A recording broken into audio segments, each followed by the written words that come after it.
The difference between simple and compound interest compounded annually on a certain sum of money for 2 years at 4% per annum is ₹1। तो देखिए कोई एक सम है, उस सम पे आपको जितना भी इंटरेस्ट मिला एसआई पे 4% के हिसाब से 2 साल में, और कंपाउंडेड फिर क्या था, एक तो सिंपल इंटरेस्ट था, फिर दूसरा क्या कंपाउंड इंटरेस्ट। कंपाउंड इंटरेस्ट में 4% के हिसाब से 2 साल में जो इंटरेस्ट मिला वो दोनों का जो डिफरेंस है कितना है, ₹1 है। तो यहाँ आपको वो सम बताना है। तो देखिए एसआई आपको 2 साल का एसआई निकालना है। तो एसआई में तो आप सिंपल आप निकाल लेंगे, पहले साल में 4% है और दूसरे साल का ही 4%, क्योंकि एसआई तो ऑन फ्लैट चलते रहता है, इच ईयर वो बिल्कुल वो सेम ही रहता है, उसमें कोई वेरिएशन होता नहीं। तो यहाँ से क्या हो गया, ये 2 साल का 2 ईयर्स का कितना निकल के आ गया 8%, ये 2 ईयर्स का आ गया। हम सी आई का निकालेंगे। सी आई 4% के हिसाब से 2 साल में उसका कितना इंटरेस्ट लगेगा। तो देखिए ये 2 साल के लिए निकालने का फॉर्मूला होता है, 2 ईयर्स के लिए x plus by plus x into by upon 100। तो ये x यहाँ फर्स्ट ईयर का रहता है, बाई क्या होता है दूसरे साल का होता है। तो यहाँ आप 4, पहले साल का ही 4 है, दूसरे साल का 4 है, तो ये 4 प्लस 4 और यहाँ 4 इंटू 4। तो आप यहाँ से सिंप्लीफाई कीजिएगा, वैल्यू रख के पुट कीजिएगा, तो ये कितना आ जाएगा 4 प्लस 16/100।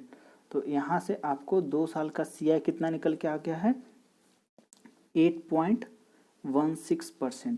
तो देखिए ये जो इंटरेस्ट है दोनों का, ये जो इंटरेस्ट है उसी का डिफरेंस जो है, ये जो डिफरेंस है ये कितना का ही डिफरेंस चल रहा है 0.16। ये 0.16 जो डिफरेंस है वो कितने के बराबर है, ₹1 के बराबर है। ये कितने के बराबर है ₹1 के। तो यहाँ से आपको क्या निकालना है सम, मतलब 100 में आपको निकालना है कि 100 में क्या होगा। तो देखिए 1 का पहले निकाल लेते हैं, तो 1 का निकालिएगा तो 0.16, और इसी तरह आप 100 में निकाल लीजिएगा तो आप 100 में निकालिएगा तो ये कितना हो जाएगा आपको यहाँ क्या 100 और अपॉन 16, और आप इसे यहाँ पर सिंप्लीफाई कर लीजिएगा तो यहाँ से इसका आंसर निकल के आ जाएगा 625। यहाँ से इसका ये आंसर निकल के आ गया। तो चलिए बढ़ते हैं अगले क्वेश्चन की ओर। देखिए 60 अबाउट 2 hands फॉर ₹1300। 60 जो है 2 मुर्गी खरीदती है ₹1300 में। दोनों का कंबाइन यहाँ रेट है, दोनों का कंबाइंड है। देखिए ध्यान दीजिए, इच नहीं लिखा हुआ है, दोनों का कंबाइंड रुपये से वो ₹1300 में 2 मुर्गी खरीदती है। सी सोल्ड, एक को उसने लॉस पे बेची 5% का, और दूसरे को 8% गेन पे बेचती है। फिर यहाँ तक हम पहले कर लेते हैं कैलकुलेशन, फिर आगे क्वेश्चन में जैसा ऐसा कहा गया है वैसा ऐसा फिर करेंगे। तो देखिए यहाँ ऊपर लिख लेते हैं सीपी कॉस्ट प्राइस, और यहाँ लिख लेते हैं सेलिंग प्राइस। तो देखिए पहले पे इसको क्या हो गया, उसने क्या होगा 5% का नुकसान हुआ, पहले पे उसको क्या हो गया नुकसान हो गया 5% का। तो देखिए 5% का फ्रैक्शन वैल्यू निकालिएगा तो क्या होगा 1/20 मीन्स। तो देखिए ये पहले 20 था, अब उसको ये क्या हो गया 1 का नुकसान हो गया, 20 पे उसको क्या हो गया 1 का नुकसान हो गया। मीन्स तो पहले 20 था, अब कितना में वो बेच रहा है 1 का नुकसान, तो 20 में से आप 1 कम कर दी तो अब वो कितना बेच रहा है 19 में बेच रहा है। ठीक है, फिर दूसरा कंडीशन क्या है कि दूसरे को 8% गेन पे बेचता है, तो इसी कारण 8% का फ्रैक्शन वैल्यू निकालिएगा तो 8 का क्या होगा 2/25, ये 8% का फ्रैक्शन वैल्यू है। तो मीन्स तो देखिए पहले वो कितना था 25, अब 25 पे इसको 2 का प्रॉफिट हो रहा है, तो अगर 25 था और इसको 2 का प्रॉफिट हो गया तो ये कितना हो जाएगा 27। तो देखिए यहाँ तक जहाँ क्वेश्चन जो बोला हमने वहाँ तक काम कर लिया है। तो देखिए ये जो डेटा है इसको हम लास्ट में बस कन्वर्ट करने के लिए यूज करेंगे। तो देखिए आगे हम बढ़ते हैं। तो देखिए what will be the cost price of the each हेन, मतलब दोनों हेन का अलग जो मुर्गी है दोनों का आपको यहाँ कॉस्ट प्राइस बताना है if see faced neither loss nor gain, मतलब वो उसको ना ही प्रॉफिट होता है ना ही नुकसान होता है। तो देखिए हम यहाँ क्या कर सकते हैं कि 20 में अगर खरीदे और 19 में बेचा तो यहाँ लॉस हो गया। कितने का लॉस हो गया? 1 का हो गया। और यहाँ क्या हो गया? प्रॉफिट हो गया। देखिए 25 में खरीदे 27 में बेचे, आपको क्या प्रॉफिट हो गया 2 का। लेकिन यहाँ तो आपको क्या है?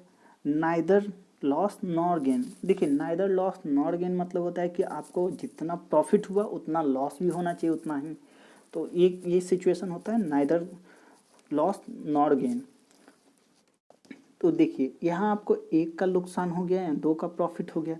तो आप ऐसा कीजिए कि ये पूरे इक्वेशन जो 1 में आप पूरे को यहाँ 2 से अगर मल्टीप्लाई कर देते हैं, 2 से आप मल्टीप्लाई कीजिएगा तो देखिए यहाँ भी लॉस क्या हो गया? 2, यहाँ प्रॉफिट 2, मतलब देखिए लॉस हो गया -2, प्रॉफिट हो गया +2। तो ये क्या हो गया? Cancel, neither profit nor loss.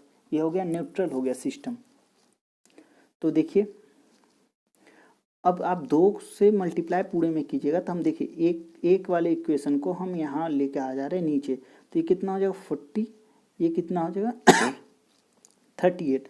तो देखिए अब इसका मैंने पहला का एक और मैं डिराइव इक्वेशन निकाल चुका, तो आपको इसको यहाँ कोई ज़रूरत नहीं, आप इसे काट दें। तो देखिए फर्स्ट का आपको निकल के आ गया, ये सेकंड का ये पहले से निकला हुआ। अब यहाँ देखिए अब दोनों का कॉस्ट प्राइस जोड़िए, ये कितना हो जाएगा? 5, ये कितना हो जाएगा? 6। ये जो 65 है इसका कॉस्ट प्राइस ये कितने के बराबर यहाँ गिवन है? आपको 1300 के बराबर गिवन है। ये कितने के बराबर है? 1300 के बराबर है। तो यहाँ से 1 का आप निकालिएगा तो 1 का क्या होगा? 20 rupees.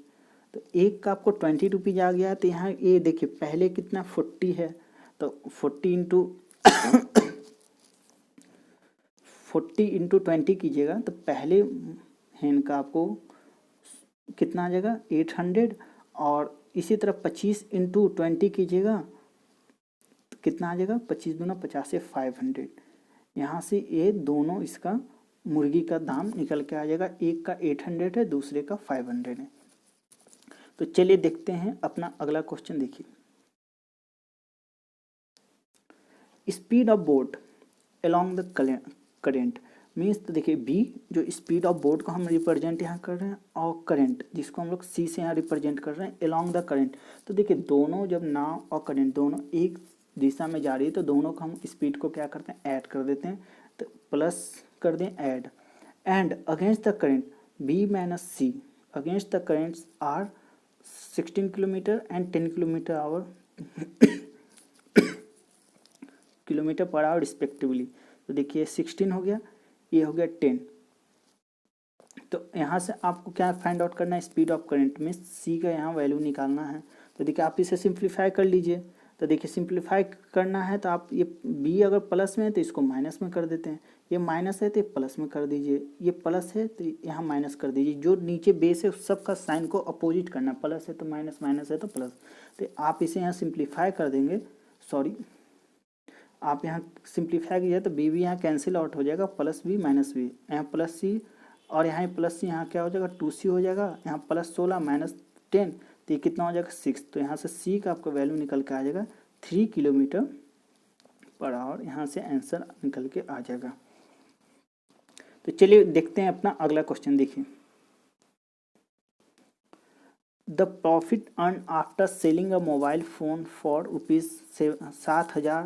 ₹7,090 is same as loss incurred after selling the same mobile phone for ₹6,570। देखिए एक कोई मोबाइल फ़ोन है, उसका कुछ कॉस्ट प्राइस है जो कि यहाँ इसमें गिवन नहीं है, हम उसको मान लेते हैं कि कॉस्ट प्राइस ऑफ मोबाइल ये कितना x है। अब इस मोबाइल फ़ोन को अगर हम 7,090 में बेचते हैं, मतलब कॉस्ट प्राइस से ऊपर जाते हैं, तो हमको क्या होता है? प्रॉफिट होता है। और after selling the same mobile phone, अगर हम इस मोबाइल फ़ोन को 6,570 में बेचते हैं तो हमको क्या होता है? लॉस होता है, ये लॉस होता है। और इसके साथ ही साथ ये क्या है? दोनों क्या सेम है, जो प्रॉफिट है profit is same as the loss. Means जितना यहाँ प्रॉफिट हुआ है उतना क्या हो गया, हमको नुकसान हो गया है। तो देखिए प्रॉफिट बराबर क्या होता है आपका SP selling price minus cost price, और लॉस बराबर क्या होता है cost price minus selling price. तो देखिए आपका सेलिंग प्राइस प्रॉफिट में प्रॉफिट हुआ था, आपका सेलिंग प्राइस कितना है 7090, और कॉस्ट प्राइस हमने क्या एक्स मान लिया है, यहाँ भी कॉस्ट प्राइस एक्स है, सेम ही आर्टिकल यहाँ लिखा हुआ है सेम मोबाइल फ़ोन, तो इसका भी कॉस्ट प्राइस एक्स हो गया। फिर क्या लॉस वाले का क्या होगा सेलिंग प्राइस 6570, तो यहाँ से आप सिंप्लीफाई कीजिएगा तो एक्स जो कि हमारा सीपी है वो कितना निकल के आ जाएगा आपको 6830। अब हमको क्या है कि इस मोबाइल फ़ोन को that mobile phone to get कितने में बेचे हैं कि हमको क्या होगा 10% का प्रॉफिट हो जाए। तो देखिए हमको सीपी निकल गया, हमको क्या करना है 10% प्रॉफिट पर बेचना है, तो इंटू 110/100। तो यहाँ से आप इसे सिंप्लीफाई कीजिएगा तो यहाँ से इसका सेलिंग प्राइस जो 10% प्रॉफिट पे कितना निकल के आ जाएगा 7513, यहाँ से इसका आंसर निकल के आ जाएगा। तो आशा करते हैं दोस्तों आप सभी को समझ में आया होगा। फिर मिलेंगे, तब तक के लिए